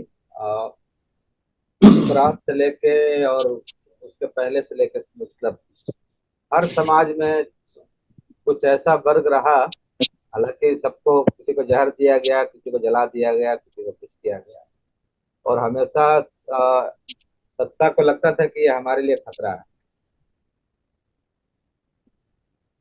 सत्ता को लगता था कि ये हमारे लिए खतरा है। कहीं एक ये चीज है कि शायद इसी वजह से तो ये सिविल सोसाइटी या जो भी आप कहिए कि फिफ्थ पिलर नागरिक समाज जिसकी हम बात करते हैं, वो शायद खतरा उनको लग रहा हो कि ज्यादा कुछ भी अधिकार की बात होगी तो वहां खतरा इस तरह की तमाम पार्टियों के लिए होता है। ये तो एक चीज है। लेकिन दूसरी चीज ये है कि ये लोग एक तरह से ये जो पूरा पांचवा खंभा है वो एक एक्सरे का भी काम करता था, एक्सरे का भी काम करता था और बताता था कि आपके या जिस हम समाज में रह रहे हैं वहां ये गड़बड़ी है, ये बीमारियां हैं, तो ठीक किया जाता था इसको। अब उसी को यदि आप खत्म कर देंगे, ठीक है आपको अपने तरह का ही समाज बनाना है, तो भी साफ हवा तो चाहिए, साफ पानी तो चाहिए, साफ जो है ठीक ठाक भोजन तो चाहिए, केमिकल रहित, जिसकी वजह से आप कैंसर से मर रहे हैं। एक ठीक ठाक समाज चाहिए जहां मतलब एक दूसरे का आदर सम्मान करना हो। तो यदि ये सब हटा देंगे, ये जो कहिए कि पैथोलॉजी थे एक तरह के हमारे समाज के, तो अभी तो हटा दिया गया। अब जो नया सिविल सोसाइटी बनेगी या उसको तैयार होने में टाइम लगेगा, तो उसकी क्या स्थिति हो सकती है? मान लीजिए कि ये सरकार जाती है तो वो कितना डैमेज हो चुका है, इससे क्या वो उस भूमिका में आ पाएगा कि नहीं आ पाएगा? आएगा तो कितना कारगर सर होगा? का ऑडियो ऑफ करवा दीजिए, बोल के जरा। साहब आप अपना ऑडियो बंद कर दीजिए।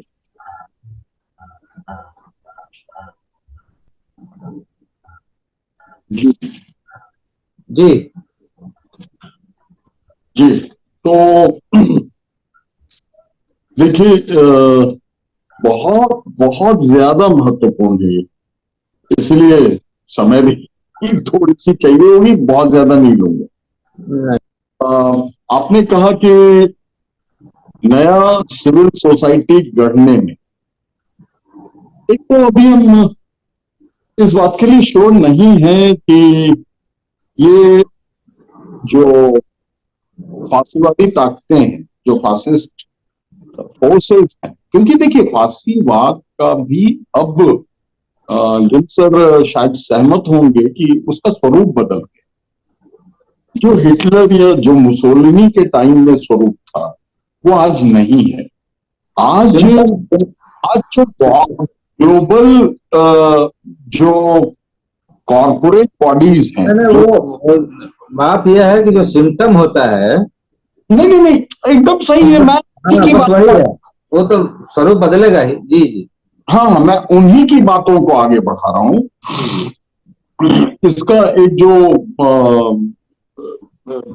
ये एक जो गति है वो मेंटेन रहेगी। एक जो हमारी भावना है उसकी गति मेंटेन रहेगी। तो हाँ, तो स्वरूप बदलने के बाद अब क्या है, तब सत्ता सर्वोपरि होता था, लेकिन इस फांसीवाद में सत्ता के ऊपर भी कोई है, सत्ता के ऊपर भी कोई है, ताकत है, बहुत बड़ी ताकत है, पूंजीवादियों की, पूंजीपतियों की, कॉरपोरेट घरानों की, जो जिसे आप दूसरी भाषा में बाजार कह सकते हैं, क्योंकि बाजार पे कुछ ही लोगों का कब्जा है। एक तो ये बात हो गई। दूसरी बात है जो नित्यानंद भाई ने कही थी, आरटीआई एक्टिविस्ट्स, उनके ऊपर हमले। देखिए, कभी कभी हम भी झूठ बोल देते हैं, कभी कभी हम भी अपने बच्चों को एक थप्पड़ लगा देते हैं, लेकिन उसका कंपैरिजन इस बात से नहीं हो सकता कि अगर टीडीपी को वोट नहीं किया तो अपनी मां की हत्या कर दे। जो नित्या भाई ने कहा, उन्हीं से मैं ये उदाहरण ले रहा हूं। 2005 में आरटीआई एक्टिविस्ट आए, क्योंकि राइट टू इंफॉर्मेशन का उदय हुआ। यूपीए सरकार थी, कांग्रेस की सरकार थी, और उसके बाद जो हमारा पांचवा खंबा है, जो हमारा फिफ्थ पिलर है, उसमें वो आरटीआई एक्टिविस्ट भी शामिल हो गए। वो भी हमारा ही हिस्सा है। वो सामाजिक संस्थानों या सामाजिक कार्यकर्ताओं की श्रेणी में ही है। लेकिन आप देखेंगे कि 2014 के बाद वही आरटीआई कानून कमजोर कर दिया जाता है, उसी आरटीआई कानून को कमजोर कर दिया जाता है। तो एक चीज है कि जो राजनीति में करप्शन है, जो राजनीति में इम्पल्सिवनेस है, जो राजनीति में पैसों का खेल है, ये सारी चीजें चलती आ रही, वो चाहे कांग्रेस का दौर हो, जनता पार्टी का दौर हो, या भारतीय जनता पार्टी का दौर हो, कोई भी दौर, वो तो चलती रहेगी। वो तो समाज में उससे पहले भी, जब हम आजाद नहीं हुए थे तब भी था, जब जो पुराने कालों की हम बातें करते हैं वो तब भी था। और सिर्फ हमारे ही देश में नहीं था। आपने उदाहरण दिया सुकरात का, जहर देके मार देने वाली बात का, तो वो सब मौजूद था। लेकिन उसी को अगर संगठित रूप से हथियार की का शक्ल, सत्ता के सर्वोपरि, सत्ता के शीर्ष पे बैठे हुए लोग जब उसको एक हथियार का स्वरूप देकर के अपने फासिस्ट इंटेंशंस के लिए उसका इस्तेमाल करते हैं, तो वो फिर खतरनाक होता है। अभी जो अभी जो लड़ाई है, जो इंस्टीट्यूशंस पे कब्जे की बात हो रही है, जो गिल सर ने कहा विचारधारा की लड़ाई,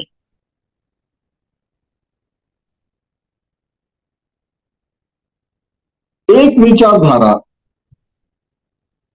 इंस्टीट्यूशंस पे कब्जे की बात तो नहीं सोचती, लेकिन हां, अपने बचाव में कभी कभी उस विचारधारा के लोग भी हिंसक होते हैं, उस विचारधारा के लोग भी करप्शन में लिप्त होते हैं, उस विचारधारा के लोग भी गलत काम करते हैं। उसमें ऐसे लोग होते हैं, वैसे लोग हर जगह। लेकिन दूसरी ओर जो दूसरी विचारधारा है, जो एक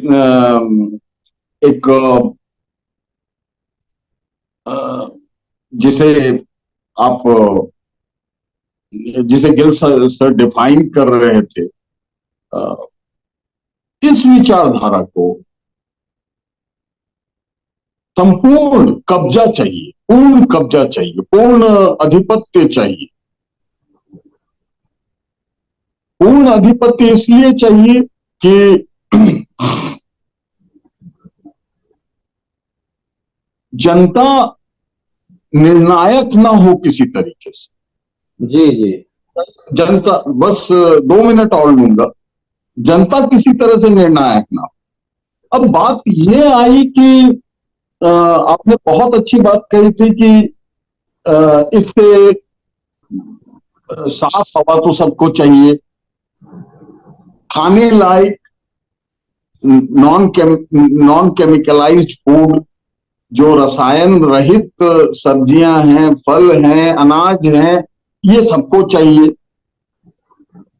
साफ पानी, केमिकल रहित, वो भी सबको चाहिए।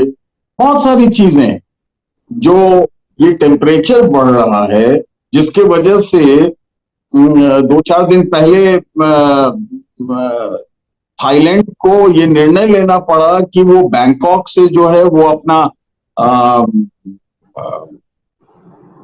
अपनी राजधानी जो है वो कहीं और शिफ्ट करना पड़ेगा, क्योंकि बैंकॉक में जो समुद्र के जल का स्तर है वो लगभग बराबर पहुंचने जा रहा है। और ये बैंकॉक में ही तो नहीं पहुंचने जा रहा है, ये तो सारे कोस्टल सिटीज जो हैं, चाहे मुंबई हो, चाहे चेन्नई हो, चाहे विशाखापत्तनम हो, चाहे कोई भी, वो हर जगह। लेकिन यहां ये बात हमें समझनी पड़ेगी कि जनता को साफ हवा मिले ना मिले, जनता को शुद्ध खाना मिले ना मिले, और मिले तो क्यों मिले, मिले तो क्यों मिले, जनता को, जो नागरिक हैं भारत के या हमारे देश के जो लोग हैं, जो आम लोग हैं, जो गरीब लोग हैं, जो मध्यम वर्गीय लोग हैं, उन्हें मिले या ना मिले, उससे क्या फर्क पड़ रहा है एक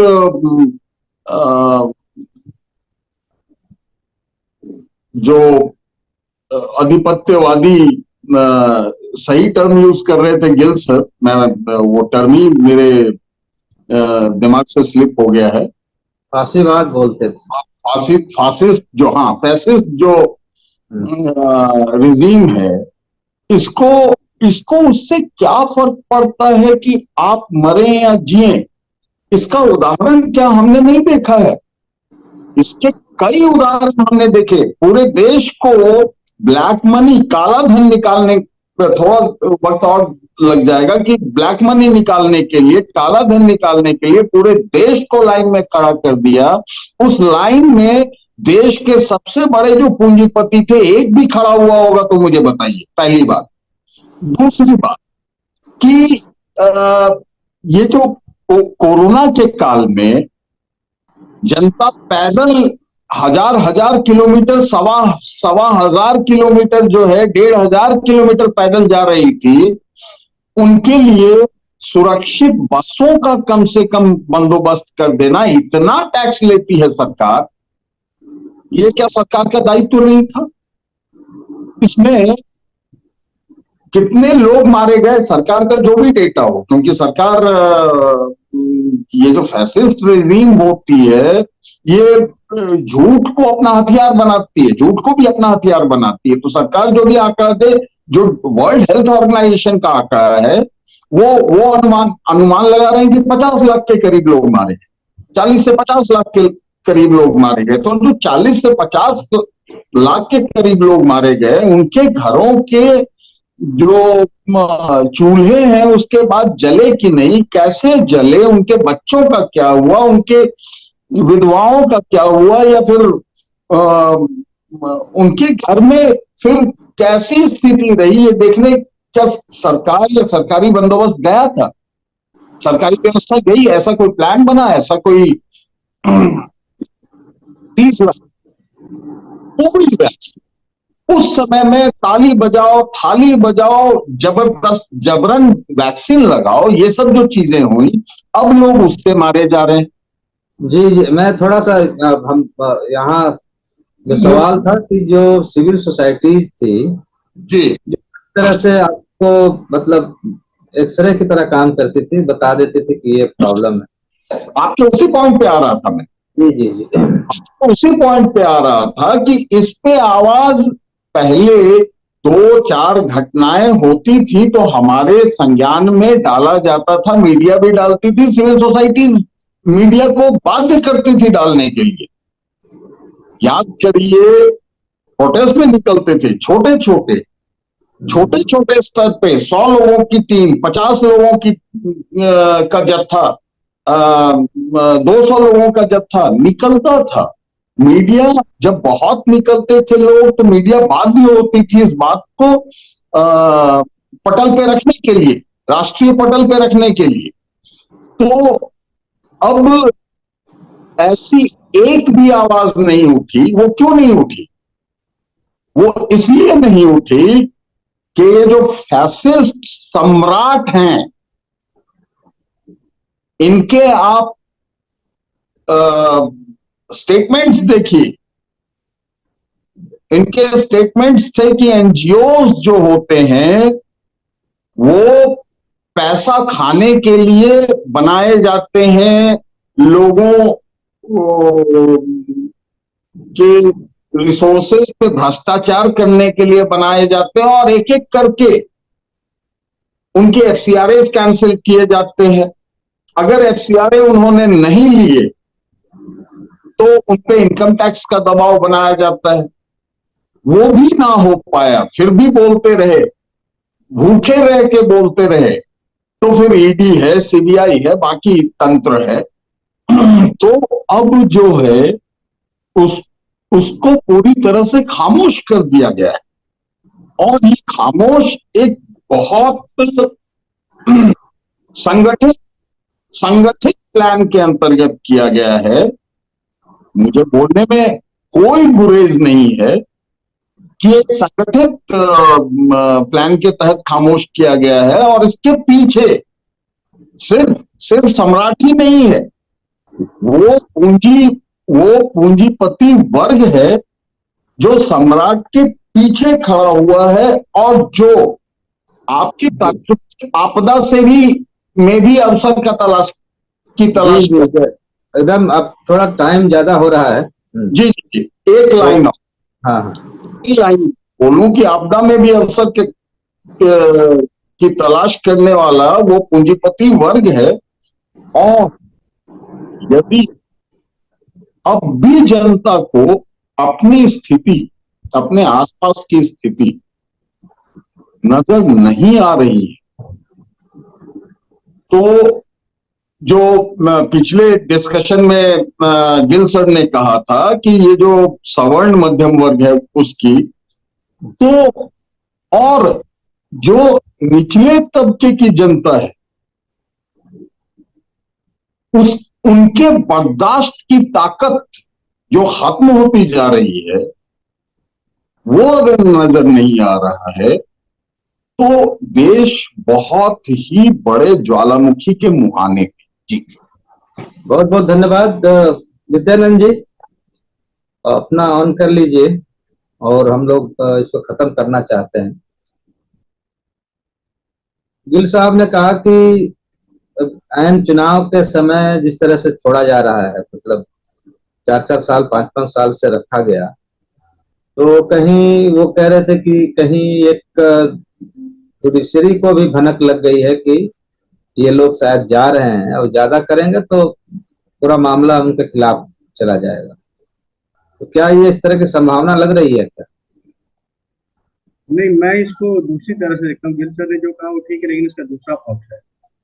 ये जुडिशरी को ये भी लग सकता है कि अगर ये ताकत दोबारा, मतलब ये ताकत अगर दोबारा सत्ता में लौटी, तो हो सकता है कि जो जुडिशरी की जो थोड़ी बहुत वो बची है वो साख भी ना बचे, या वो आज़ादी भी ना बचे। इसको दूसरी तरह से देखना चाहिए कि वहाँ पे जो भी कुछ लोग जो है काम करना चाहते हैं, या कुछ लोग जो है वो डेमोक्रेसी को बचाना चाहते हैं, मान लीजिए कि बहुत प्रेशर में रहे और चीजें कर, जैसे मैंने एग्जांपल दिया कि गौतम नवलखा के मामले में जिस तरह की चीजें हुई और जजों ने अलग कर दिया, या लोया वगैरह के तमाम जो है हमारे इसमें है। आप एक छोटे से केस में चले जाइए ना भाई, पहलू खान जिसकी लिंचिंग करके हत्या हुई थी, बाद में पता चला कि उसी के परिवार को ही वो बना दिया, अपराधी बना दिया गया, है ना। फिर निचली अदालतों से ही चीजें आते आते, क्योंकि एक्चुअली वक्त लग जाता है, ये भी है ना कि सुप्रीम कोर्ट में कोई भी मामला पहुंचने से, हर आदमी तो पहुंच नहीं सकता सुप्रीम कोर्ट में। सुप्रीम कोर्ट से एक्चुअली जो उम्मीदें हैं वो सारी उम्मीद अब अंत में जो है वो सुप्रीम कोर्ट से है। हालांकि वहां से भी बहुत उस तरह की चीजें नहीं आई है जो जनता चाहती थी, एक बड़ा हिस्सा चाहता था, उस तरह की चीजें नहीं आई है कई बार। लेकिन जब कभी आती है तो जो हताश लोग हैं, या जो जिनकी उम्मीद एकदम टूटने के कगार पर थी, तो उनको थोड़ा सा लगता है कि अभी चीजें बची हुई हैं। तो बीच बीच में इस तरह की चीजें, मतलब आप दौड़ के आए, बहुत धूप में गिरने वाले थे, तो आपको एक चम्मच ग्लूकोज आपको पिला दिया गया या खिला दिया गया, जो भी है। तो ये इस तरह से कहीं जुडिशरी में भी जो लोग बैठे हैं, तो उनको ये ना लग रहा हो कि अगर ये ताकत दोबारा लौट के आई, तो कहीं ये ना हो कि भाई उनकी भी जो स्वायत्ता है जो बची हुई है वो खत्म ना हो जाए। एक सवाल है। बाकी ये जो तमाम चीजें हम बोल रहे हैं, आपको ये थोड़ा सा पीछे जाएंगे अगर, ये सिर्फ भारत में नहीं है, आप देखेंगे लगभग पूरी दुनिया में। जूलियन असांज मालूम है ना आपको, विकीलीक्स वाले? जी जी। क्या उनका हश्र हुआ था, हम भूल जाते हैं क्या उनका हश्र अभी भी हुआ। जेल में है। हाँ, ठीक है ना। उसी तरह से आप देखेंगे, ना सिर्फ यहाँ, बीबीसी ने एक डॉक्यूमेंट्री बनाई गुजरात दंगों पे, है ना। केरल के, मतलब छात्रों ने, कोई केरल के छात्रों ने कोई फिल्म बनाई, डॉक्यूमेंट्री बनाई, जिसका वो हुआ। आप उसको स्क्रीनिंग नहीं करने देते हैं, लेकिन केरला स्टोरी बनती है तो प्राइम मिनिस्टर कहते हैं कि ये देखो, आपने चुनाव में उसका यूज करते हैं प्रोपेगेंडा के तौर पे। तो ये देखेंगे कि जो जिसके हाथों में, जो विघ्नेश जी अभी कह रहे थे ना कि सत्ता जिनके पास है, सत्ता नहीं है, वो सही कह रहे थे बिल्कुल। जो पूंजीपति हैं, उन्होंने सत्ता पे पॉकेट को बिठा रखा, मतलब एक ऐसे अपने नुमाइंदों को बिठा रखा है जो उनके इशारों पे काम करे। तो वो वही रहा है कि वो उनके इशारों पे काम कर रहा है कि तुम्हें सारी चीजें हैंडल करनी है। सिमिलरली अडानी अंबानी के इसके अडानी के मामले में जो चीजें आई अदालत में, फिर सेबी ने दोबारा कर दिया, या जब मामला गया तो कोर्ट ने कह दिया कि भाई नहीं बनता, और चीजें आई। तो जो लग रहा था कि कोर्ट कहेगा कि भाई इंडिपेंडेंटली या कोई कमेटी बने कि इसकी जांच, जो भी सेल कंपनियां बनी थी जो चीजें बनी थी उस तरह की जो मतलब मान लीजिए कि जो प्रोग्रेसिव समाज है, जो लोकतंत्र के पक्ष में है, क्या उनके मुताबिक तो कोर्ट से ऐसा कुछ आया नहीं। उम्मीद कर रहे थे कि भाई अडानी के मामले में जो किसानों और तमाम चीजें जो आई, और जो मामला, और ऐसा नहीं है उसमें एनजीओ के जो लोग थे वो भी अदालत गए और कई सारी याचिकाएं लगी उस तरह की, तो क्या उनपे उन्होंने कोर्ट में उस तरह के संतोषजनक कोई ऐसी चीज आई, नहीं आई ना। तो उसका दूसरा ही आया कि हाँ चीजें ठीक है, हो गया और वैसे है। तो ये पूंजी का, ताकत का, बाजार का खेल तो है ही है। बावजूद इसके बीच बीच में जब कुछ चीजें आती हैं तो हाँ लगता है कि हाँ सांस ले पा रहे। आपको एक डब्बे में बंद कर दिया जाए और एक छेद कर दिया जाए, लेकिन उससे आप जीवित तो रहते हैं लेकिन आप छटपटाते हैं। लेकिन कोई थोड़ी देर के लिए ढक्कन खोल दे तो आपको लगता है ना, लेकिन आपको उससे निकलने नहीं दिया जा रहा। आप उस कल्पना कीजिए उस तरह के, है ना, एक डब्बे में हमको बंद कर दिया गया है और बोलते हैं वो ये जो है ना, ये जो खाने का जो मसला है, जो अनाज देने की बात है, बहुत बेसिक सवाल है। उन्होंने कहा कि हम आए तो 5 साल तक और अनाज देंगे। अरे अनाज की बात मत करो, आप ये कहेंगे ना कि हम आएंगे तो हम आपको इतना निर्भर बनाएंगे, आपको किसी पे, हम आपको सरकार पे भी डिपेंड नहीं होना पड़ेगा। आत्मनिर्भर की बात कर रहे थे ना भाई, नारा था आत्मनिर्भर, सबको आत्मनिर्भर बना रहे थे। तो 5 किलो अनाज काहे दे रहे हैं? अब आत्मनिर्भर बनाना चाहते, आत्मनिर्भर का मतलब है भाई सेल्फ सफिशिएंट हो आदमी, कमाए अपना, खाए अपना, रहे। देश की टैक्स दे ही रहा है ना, नमक नून तेल तो खरीद ही रहा है, तो टैक्स आपको दे ही रहा है। और आप 5 किलो चावल दे के तेल और बाकी जो पेट्रोल डीजल और गैस से उसका तो रुपया निकाल दे रहे हो। सारी चीजों में, मतलब किसी देश में पढ़ाई में 18% जीएसटी लग जाए तो आप सोच सकते हैं उस देश की क्या हालत हो सकती है। आप जब पढ़ाई की चीजों पे आप 18% जीएसटी ले रहे हो। मैंने उस दिन भी ये बात कही थी आपसे कि आपने, मान लीजिए एक एग्जांपल हम देते हैं छोटा सा, आप लगातार प्रचार करवा रहे हैं कि एक ट्रेन आपने चलाई, वंदे भारत, वंदे भारत। इस देश में इससे भी बढ़िया प्रीमियम ट्रेन हैं, राजधानी से लेकर तमाम चीजें। और जो जनरल है, आप जो प्रमोट कर रहे हैं, क्या एक देश का मजदूर वो आपके वंदे भारत की यात्रा कर सकता है रेगुलर बेसिस पे? उसका भाड़ा कितना है? हाँ, दूसरी बात, आप जिस ट्रेन का एग्जाम्पल आप दे रहे हैं, पहले जो आपसे पीछे जो देश है, मतलब मान लीजिए कि आप कह रहे हैं ना कि दुनिया की 5वीं सबसे बड़ी अर्थव्यवस्था, जो अपने आप को दावा नहीं करते हैं, जिनकी करेंसी आपसे कई ज्यादा मजबूत है, जो आकार में छोटे हैं, उनके पास आपसे बेहतरीन ट्रेनें हैं, उनके पास आपसे बेहतरीन ट्रेनें हैं। ट्रेन देते हैं, उसमें क्या फैसिलिटीज देते हैं?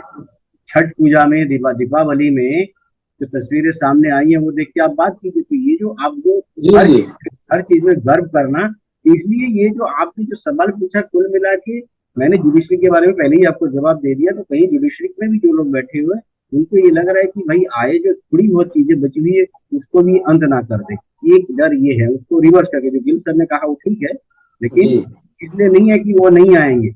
मुख्य मुद्दा इसका वही है कि उनको लगे कि अगर ये आ गए तो जो थोड़ी बहुत चीजें हमारी बची हुई है वो बोलने की आजादी वो भी नहीं रहेगी। वो भी तो बोलने, अगर अदालत को ये बोलने से दबाया जा रहा है कि आप जजमेंट ना दें, चीजें बदल दें, तो ये भी तो उनकी जो स्वतंत्रता की अभिव्यक्ति, मतलब आजादी अधिकार है, उसको भी तो कुचल रही है। ये भी है, इसको इस तरह से देखना चाहिए। जी, बहुत बहुत धन्यवाद आप सभी लोगों का। और अभी प्रॉब्लम क्या हो रही है कि हर चीज ऐसे उलझ गई है। आप अब यदि आप शिक्षा पे बात करेंगे तो शिक्षा अधिकार कार्यकर्ता की बात करेंगे, फिर आरटीआई की बात करेंगे, फिर शिक्षा का महत्व होगा तो बेहतर समाज की बात करेंगे। और करते हुए आप देखेंगे कि तमाम जो मतलब हर क्षेत्र में, समाज के हर क्षेत्र में, चाहे वो भौतिक हो या अभौतिक हो। अभौतिक का मतलब आपका ज्ञान और तमाम चीजें हैं जो सीधे सीधे तो दिखती नहीं है, लेकिन वो उसका एक बड़ा असर होता है। और ये जो समाज है, जो 5वां खंभा है, वो एक वातावरण निर्मित करता है। ये और बात है कि उसमें भी बहुत सारे अच्छाई बुराइयों के साथ वो एक, जब समुच्चय में हम देखते हैं तो एक बड़ा काम और बहुत लोगों को रोजी रोटी भी मुहैया करा रहा था। एक संस्थान ऐसे हैं जिसमें 1000, 2000, 3000 लोग काम करते थे, कार्यकर्ता थे, आज हालत यह हो गई कि उनके ऑफिस बंद हो गए हैं, 2 या 3 लोग रह गए, बड़े बड़े प्रोजेक्ट बंद हो गए, तमाम चीजें हो गई। और इनके भी जो संस्था है, वो केवल और केवल वो टिकुली, सिंदूर और ये वो सब बांटने में लगे हुए हैं, धोती और पटका बांट रहे हैं। कभी कभार दान कर देते हैं कंबल वगैरह, इसके अलावा उनके पास कोई बड़ा विजन भी नहीं है, या विजन रखना भी नहीं चाहते हैं। तो खैर जो हो, इन तमाम पहलू पे, उसके जुडिशियल पहलू है, उसके क्या बोलते हैं प्रशासनिक पहलू है, उसके राजनीतिक पहलू है, इन सब पे एक बेहतरीन चर्चा हुई। आप सभी लोगों का बहुत बहुत आभार। गिल साहब को भी, गिल साहब दिख नहीं रहे हैं लेकिन शायद सुन रहे हो, तो उनको भी, और नित्यानंद भाई को विशेष करके कि वो बहुत जटिल परिस्थितियों में होने के बावजूद हमारे साथ जुड़े हुए हैं, एक बेहतरीन विचार और तमाम जानकारियां हम सबको साझा कर रहे हैं। तो आपका बहुत बहुत आभार। दर्शकों से भी हम उम्मीद करते हैं और अपील करते हैं कि आप हमारे चैनल को सब्सक्राइब करें, लाइक करें, कमेंट्स करें, क्योंकि आपके कमेंट्स से हमें एक बेहतर कार्यक्रम बनाने की प्रेरणा मिलती है। तो यही हम खत्म करते हैं। आप सबको बहुत बहुत शुक्रिया। शुभ रात्रि, गुड नाइट, सत श्री अकाल, सलाम, नमस्ते।